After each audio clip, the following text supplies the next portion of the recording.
നടൻ അഖിൽ വിശ്വനാഥിൻ്റെ ഞെട്ടിക്കുന്നൊരു മരണം. ശരിക്കും പറഞ്ഞാൽ 29 വയസ്സുകാരൻ ചെറുപ്പക്കാരന് സംഭവിച്ച ഒരു മരണം. അതാണ് ഇപ്പോൾ എല്ലാവരെയും ഞെട്ടിക്കുന്നത്. എന്താണ് ശരിക്കും സംഭവിച്ചത് എന്നറിയാതെ നിൽക്കുകയാണ് പ്രേക്ഷകർ. ചോലയിലെ നിമിഷ സജയൻ്റെ കാമുകന് സംഭവിച്ച വാർത്തയാണ് സോഷ്യൽ മീഡിയയിൽ നിറയുന്നത്. ചോല എന്ന സിനിമ അധികമാർക്കും മറക്കാനാകില്ല.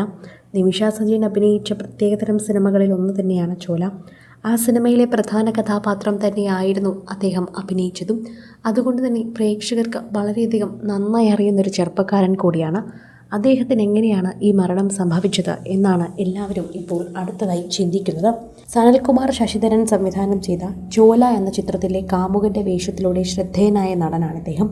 ചലച്ചിത്ര പ്രവർത്തകനായ മനോജ് കുമാറാണ് ഫേസ്ബുക്കിലൂടെ അഖിലിൻ്റെ മരണവാർത്ത അറിയിച്ചത്. യുവനടൻ വീട്ടിൽ ജീവനൊടുക്കുകയായിരുന്നു എന്നാണ് അറിയാൻ സാധിച്ചത്. ജീവനൊടുക്കാൻ മാത്രം പ്രശ്നങ്ങൾ ഇദ്ദേഹത്തിനെ അലട്ടിയിരുന്നു എന്നാണ് ഇപ്പോൾ എല്ലാവരും അന്വേഷിക്കുന്നത്. അദ്ദേഹത്തിൻ്റെ അടുത്ത സുഹൃത്തുക്കളോടും ബന്ധുക്കളോടും വീട്ടിലുള്ളവരോടുമെല്ലാം കാര്യങ്ങൾ അന്വേഷിക്കുന്നുണ്ട്. വെറും 29 വയസ്സ് മാത്രമായിരുന്നു അദ്ദേഹത്തിൻ്റെ പ്രായം. അതാണ് എല്ലാവരെയും ഞെട്ടിക്കുന്നൊരു വിഷയം. എല്ലാവരോടും വളരെയധികം സംസാരിക്കുന്നൊരു ചെറുപ്പക്കാരനായിരുന്നു. എന്നാൽ എല്ലാവരോടും എല്ലാ കാര്യങ്ങളും തുറന്നു പറയുന്നൊരു ചെറുപ്പക്കാരനായിരുന്നില്ല.